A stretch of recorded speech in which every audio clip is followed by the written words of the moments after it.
Hey guys, I'm back. So I did have some questions about the Jayco Terrain to do with the water systems and the heating system. So I wanted to share some information with you that I got from testing that Jayco did on the Terrain, specifically for right now regarding the heating systems. So Jayco performed a test. This was during 29°F outside temperature with the thermostat of the diesel heater at 70°F, and they ran this test for 16 hours. So the results, while running the diesel heater, we consumed 1.8 gallons of diesel per hour. Okay. They also performed the test using the heating element feature, the electric heating element feature, and over 9 hours using the heating element, it used 9% of the battery power. That's not too bad. There is a mod that you can do because there's a second alternator where you can idle to recharge your batteries. And after installing the idle kit, 2 hours of idling fully charged the battery system from 0 to full.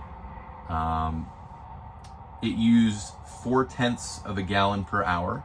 So for a full charge from 0 to 100 over the course of 2 hours, you're going to use 4/5 of 1 gallon.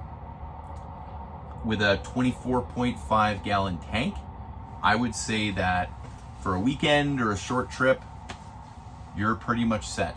You know, fill up your tank before you get to camp. You'll have all the diesel that you want for your heat. You'll have all the diesel that you want for recharging. So just to get into a little bit more detail, this is the Eldwell diesel burner. So you would push this button here. That will start your electric heat. Push this button here. That's going to be your diesel heat. This will be your hot water. And it's really easy to use. Just run your finger down, set the temperature, and you're all set there. Another question that I got with this 48 volt air conditioner, how does it work? Touch that button, that's going to turn it on. And I mean, it's not quiet, but it's not loud. It's running now. Let me give you an idea.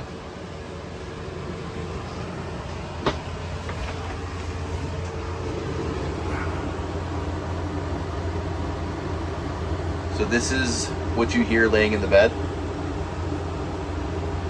Not bad.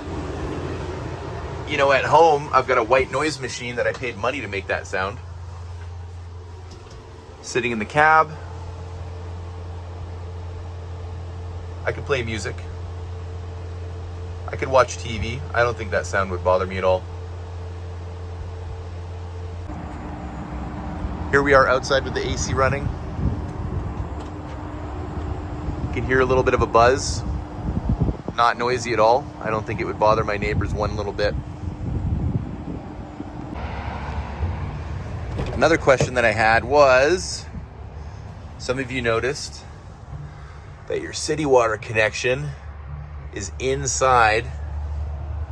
So if you hook up your city hose, you can't close your door. Well, you're right. You can't close your door. This really wasn't intended to be a campsite type of a van. This is meant to be off the grid. That's why they did the 48 volt battery system, the 48 volt air conditioner. So really the way it's meant to be done is you fill up your water tanks and on your way. So that city water connection, that comes with the Nautilus 2.0 and you can use it, but that was never the intention to be hooked up to city water.